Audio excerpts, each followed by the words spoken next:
Hi everyone, my name is Robert Coit and thank you so much for watching Eating Healthy with Robert Coit. So today I'm going to be talking about something that hits me really hard, and it actually affects my mom and my dad's family, and it is cardiovascular disease, or simply known as heart disease. So I want to talk about this, just very general information about heart disease and what to focus on when you're involving nutrition and food. And again, before I even start this, I want to have a disclaimer that I am not a registered dietitian, nor am I a medical doctor. These information I'm going to be talking about is educational purposes only, and it's not for particular people. That is out of my scope of practice, and I cannot do that as a individual who is not a registered dietitian, okay? So first, what is heart disease? Or cardiovascular disease? It's a term that we use in the medical field that describes a range of conditions that affect the heart itself. So it includes clogged arteries, heart disease, heart attack, heart failure, heart valve disease, abnormal heart rhythm, anything that involves the heart. The heart is the most hardworking muscle that we have in our body. It keeps pumping no matter what. Even when we're asleep, even if we don't even want it to beat, it's always gonna beat for us and pump the blood. The function of the heart is to make sure that that the body gets its nutrients. It pumps the blood. The blood carries nutrients, oxygen, all the necessary things that we need to live. It goes throughout the whole body, pumps blood everywhere. Everywhere that you see red or blue, it's always connected to the heart. Your veins, your arteries are always connected to your heart, and it always pumps. And once the body takes in the oxygen or the nutrients, it returns into the veins, which is blue, which means that it doesn't carry any oxygen, and it goes back to the heart. Make sure that it goes through the arteries to pump, and it means it's carried with oxygen. So that's just a simple basic function that the heart does. It's a muscle. It pumps blood, and it makes sure that our body cells gets the nutrients it needs throughout the blood system, okay? So other conditions that relate to heart disease involves type 1, type 2 diabetes, high blood pressure.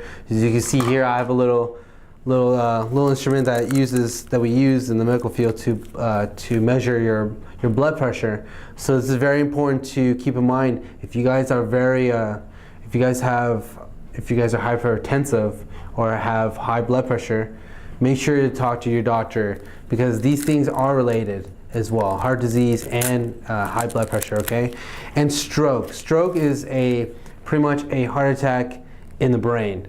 So your brain uses blood to carry and to receive and take away its nutrients that it needs. So when there's a blood clot, it's a stroke.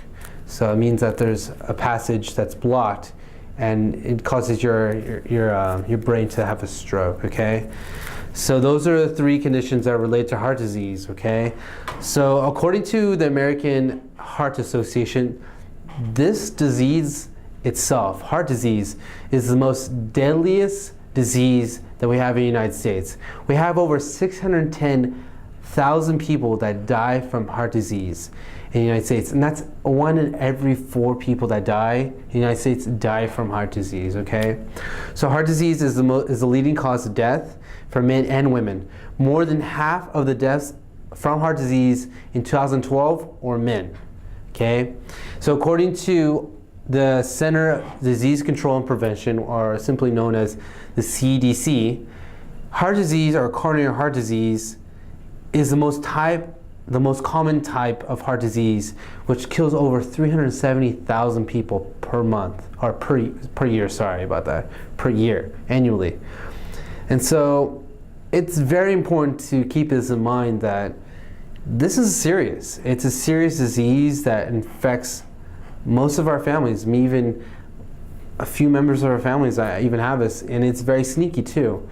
So my main focus is to make sure that I educate you guys as if you are preparing to, for this. And we make sure that prevention is the best thing, not treatment, but prevention, okay? The main reason why I do this is because I want to help you guys prevent the disease itself, and not make sure that when you have it, you treat it. Prevention is very important, okay? So here are here's the risk factors of heart disease.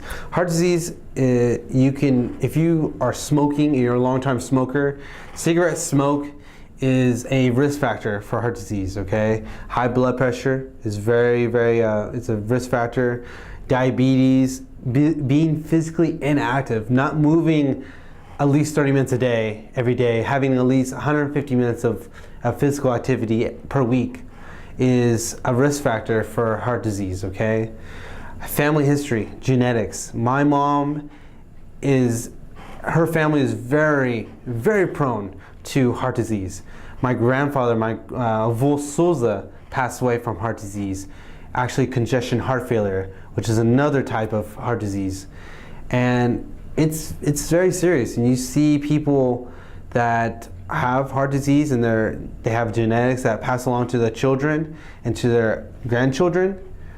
This is very serious, and I always want to put an emphasis on that these are things that you can't control. Family histories, you're born with it, and doesn't mean that you're born with heart disease. It means that you're prone to it more if you have it along the lines, okay?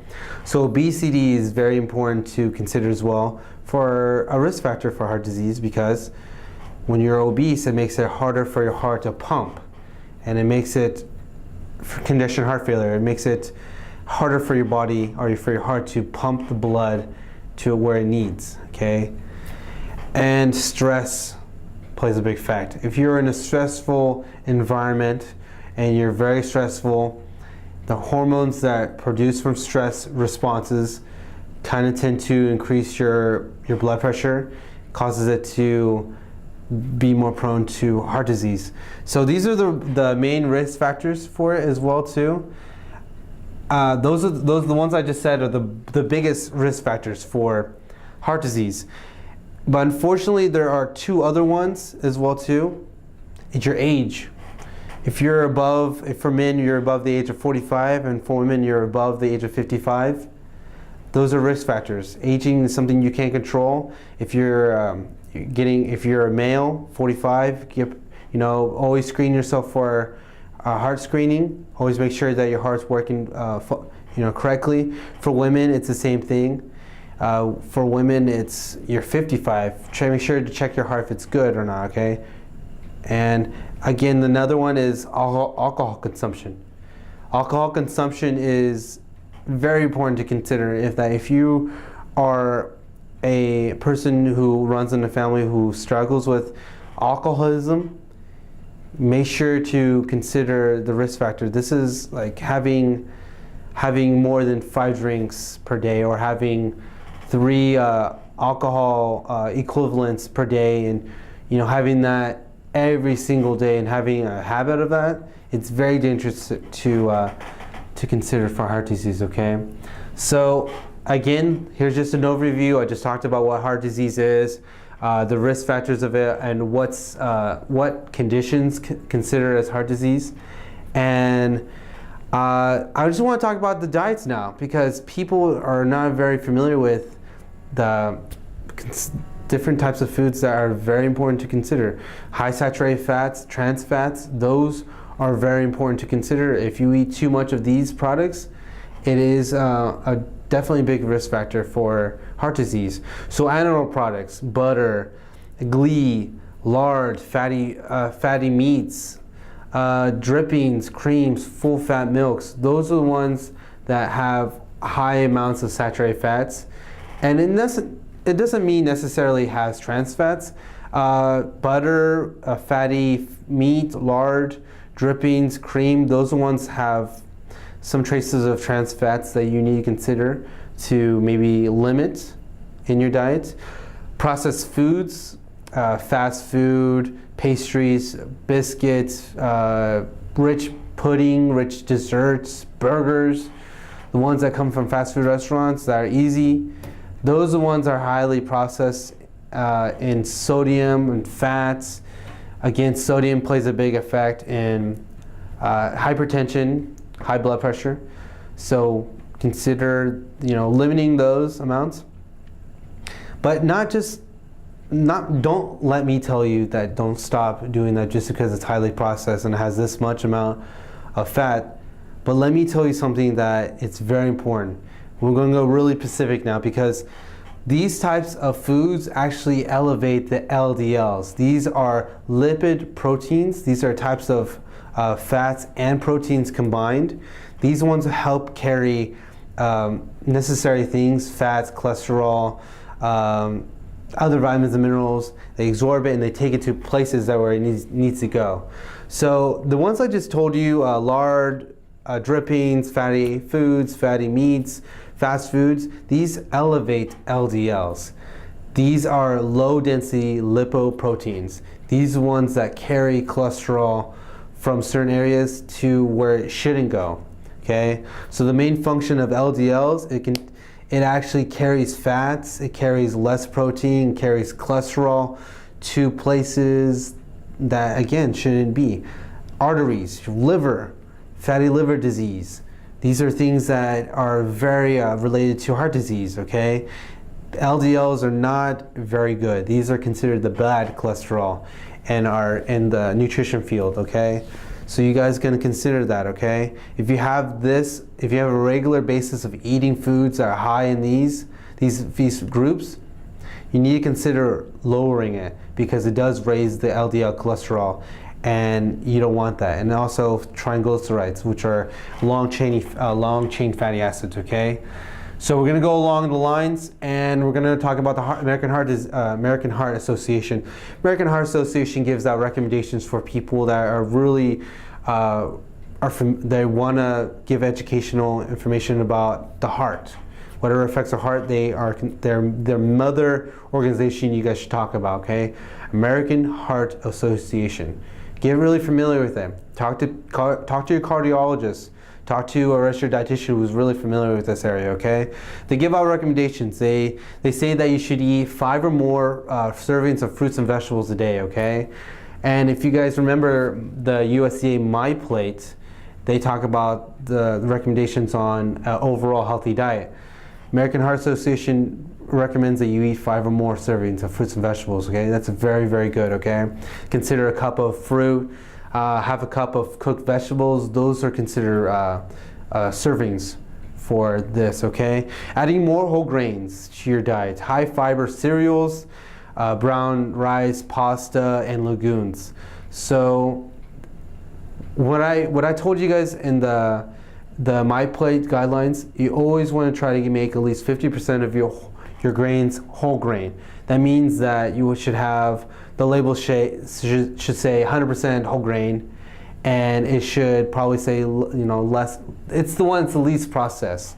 It means that they leave the good stuff there, and it's not white bread, it's not multi-grain, it's whole grain, and it's at least 50% or 100%. That's what you guys need to include, okay?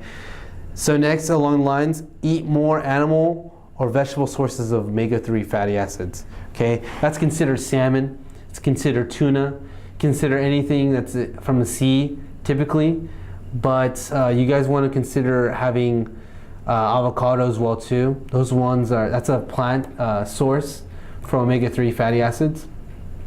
You also want to try to get at least a 4-ounce serving of salmon and tuna. Those ones are very good. And if you guys remember me talking about LDLs, this is a group that you guys should always consider, because it actually raises the HDL, which is the high density lipoproteins, and it lowers the LDL cholesterols, okay?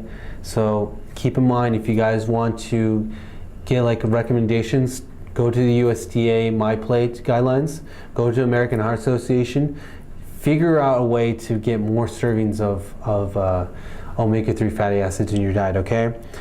So replace the saturated fats with unsaturated fats, monounsaturated, polyunsaturated fats. Olive oil is pretty good. It's an unsaturated, monounsaturated fat that you guys should consider. There's grapeseed oil, canola oil, sunflower oil, avocado oil. There's avocados, there's nuts and seeds. Those ones that you guys should probably replace into your diet to raise up the HDLs and lower the LDLs, okay? And also helps with your brain function, okay? So what HDLs, I forgot to tell you, what HDLs do is carries the cholesterol away from the arteries and away from the liver away from the arteries to the liver where it needs to be disposed of, okay? And it's it's relatively high in protein in its composition. It's lower in lipids, so it's more of just carrying the fats to where it shouldn't go and to where, like, the liver, okay? So that's pretty much what it does, okay? It's a basic function of it, okay? And if you guys don't know, but staying active is very important to consider, because at least 30 minutes a day of going outside, walking, walk with your dog, walk with your significant other, your partners, walk with someone, do something with someone. It's not just doing this by yourself, walking, do something about it and walk with someone, and put this chain effect, trying to get other people involved in physical activity, help people with these recommendations from the American Heart Association, okay? Alcohol consumption is very important to consider as well too.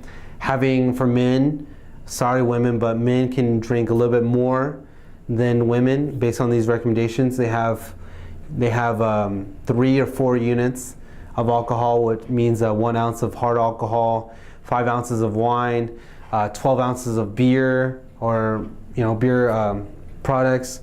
Those are considered units, and men can have more than that, but doesn't mean that you should have a habit of doing this all the time. These are recommendations. That means these are kind of rules to follow. So having 3 or less is a recommendation from the American Heart Association not to do, but just to follow. They talk about red wine in there. So if you guys have questions about red wine, having a glass of red wine a day, there is a research showing about how it does show benefits of it, but 1 glass of wine. Maybe if you want to do it in a dinner or lunch, perfect. It'll be a little weird if you want to do it in breakfast, because it does some effects into your starting up your metabolism, but I wouldn't recommend that. Plus, I'm not a registered dietitian, so I cannot do that, okay? So for women, it's actually 2 or less for alcohol units. So again, what I said about a shot of alcohol, a glass of wine, which is 5 ounces, a cup of a glass of beer, which is 12 ounces. Those are units. So 2 or less would be perfect. And I want to talk about the 2015 dietary guidelines for Americans. So they talk about these recommendations are released every 5 years. So I believe it's the USDA and the American Health Association, they come together and they release these recommendations for people to follow. So following a healthy eating pattern across the lifestyle doesn't mean about waiting until you get older and you get it. You want to try to make these recommendations throughout. Helping someone out is definitely what you want to do, okay, throughout the life cycle. Focus on variety, focus on nutrition density, and focus on the amount, okay? Always want to try to put these 3 in consideration when you're having your food choices, okay? Always try to make it variety, color, smell. Always want to try to put those in your plate, okay? Nutrient dense means then having a cup of fruit in your plate causes to have high amounts of vitamin C, vitamin A, vitamin K, vitamin E. Same thing for vegetables as well. Trying to get different colors to make it more appealing, okay? And amount. Having these amounts. So a cup right here, this is a cup right here. It shows you right here in this little label right here, it has a cup of fruit. Each meal is very good recommendations to consider.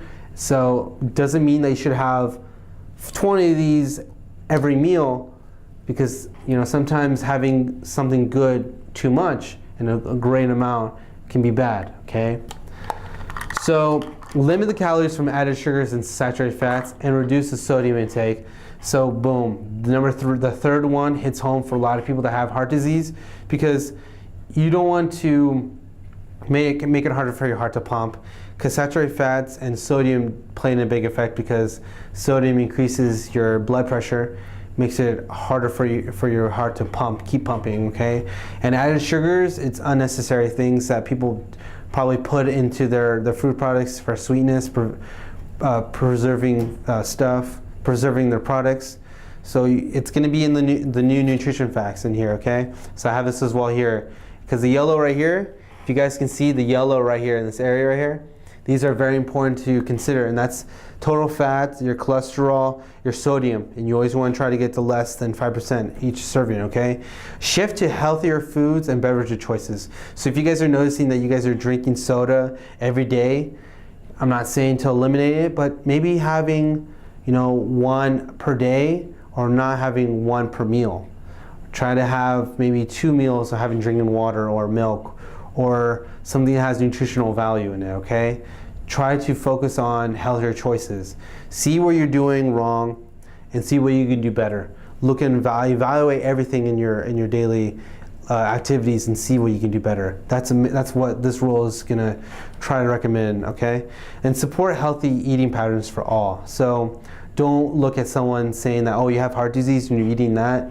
That's not something you guys wanna do. We always want to try to get a good relationship with our food, and that's the main focus when we go around in public. We don't have a mentality that we're better. This rule is very, very important to consider, okay? You always want to support other people's choices and try to give them an outlet of support, okay?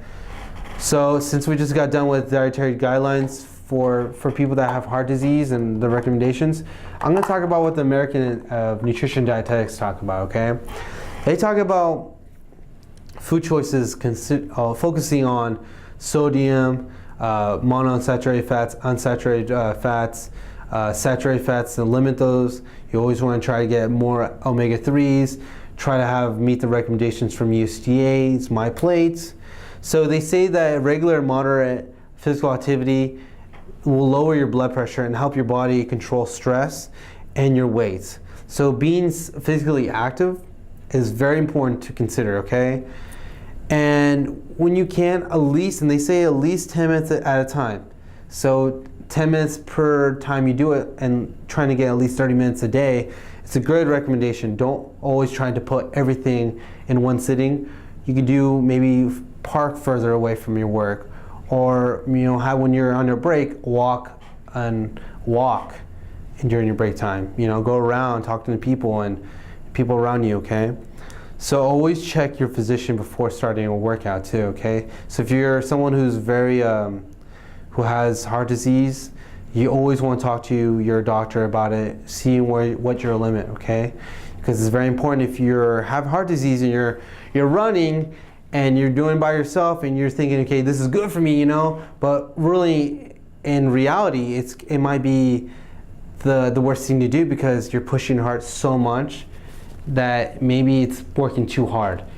Trying to progress from starting from very low to moderate and to high intensity for people who have heart disease, because if you go too high and you have heart disease and you're struggling with your weight, it plays a big effect, and there's consequences, and you don't want that, okay? So I always want to try to tell people, start from somewhere and continue building and seeing the change, okay? So eating more fruits and vegetables, again, it's from the American Nutrition Dietetics recommendations. Should having a good goal of at least adding one food group of fruits or vegetables in your plate. So if you notice that you're not eating enough of this group and this group, you try to increase one group in there. By the way, I know you guys probably won't see this, but this is green right here. This is vegetables and this is fruits, okay? So always try to make an effort to increase your fruits and vegetables, okay, throughout your day. Eating less processed or less sodium foods, and try to make foods at home. So that's one of the recommendations from the A&D, okay? So preparing your foods with less salts is good to control your amounts of sodium in your meals.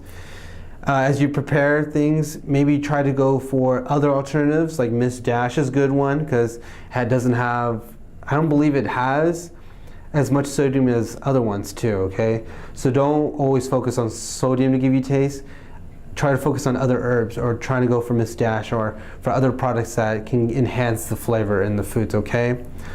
So cut at least the sodium intake. So if you guys are used to having sodium every day for this certain amount, try to have half of it and progress from there and see how your body handles it. And it's a continuing effort to see that, okay? So cutting the amounts of sodium per day is very important, okay?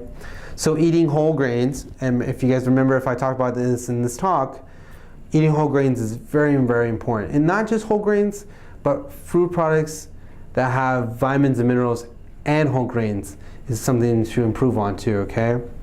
So again, as I said about vitamins and minerals, whole grains have vitamins and minerals that are included. Like go to the food market, or go to a Save Mart or any retail grocery stores, and go to the whole grain products and go to your breads. See the vitamins and minerals in there. They provide fiber. They provide vitamin. I want to say riboflavin, which is a type of B vitamin. Has magnesium, has other minerals and vitamins that you guys want to consider in your diet, okay? And the whole grains actually helps you reduce your risk of heart disease, cancer, diabetes, and other health complications as well too. So it's not just adding and seeing no results, but adding whole grains actually increases your body's effect of fighting those diseases, okay? So regularly eating fatty fish, so salmon, tuna, those are very important. Actually includes trout in there. It talks about sardines, mackerel. Those are the ones that you want to try and include. Having at least 4 ounces is a great start to having in a meal. You always want to consider having nuts as well too. It doesn't talk about nuts, but you guys want to try to increase your nuts, almonds, Brazilian nuts, cashews. But remember, having too much of something good can be a big, can play in a bad effect, because fats have more calories per serving than protein and carbs. So keep that in mind. Having at least a handful, just a handful, this is a good standard. Having a handful of nuts right here is a very good recommendation for people to follow per day, okay? So having that in one sitting is completely fine. But having, a handful, or not even considering how much you're taking from that can, you need to consider trying to give yourself an idea of what recommendations and what portion sizes you should use, okay? So eating fewer foods with saturated fats, trans fats, cholesterols, added sugars, and refined grains is a very, very important thing to consider, because those ones play in a big effect in your body's response to blood pressure, to cardiovascular heart disease, heart failure, congestion heart failure, anything involving the heart disease categories, okay? Because saturated fats, they build up to plaque. They make it harder for your blood to go through. And when you continue to have high saturated fat, trans fats, it makes it harder for your blood to pass through. It makes it harder for your blood to pump. And the sodium actually makes it harder, like high blood pressure for people. And I'm not really familiar with it, but talk to your dietitian about sodium and how it plays in a big effect on heart disease, because the cholesterol and the fat intake, if you have too much of trans fats and saturated fats, it kind of clogs your arteries, okay? It makes it hard for blood to pass through, okay? So I just gave you guys recommendations from the A&D, the American Nutrition, Academy of Nutrition Dietetics. I talked about the American Heart Association and their recommendations. I talked about HDLs and LDLs, and I even talked about what heart disease is, okay? So if you guys have any questions, you guys are more welcome to email me on my email. You guys have my Facebook. Please follow me on Facebook as well too, at RC Nutrition Consulting. And again, thank you guys so much for watching Eating Healthy with Robert Coit. I hope you guys learned a lot about heart disease. In the Portuguese community, it plays a big effect, and there's a lot of people that are struggling with this. So hopefully this talk helps out a lot. Hope you guys have a nice day, and thank you guys so much for watching Eating Healthy with Robert Coit, okay? See you soon, bye.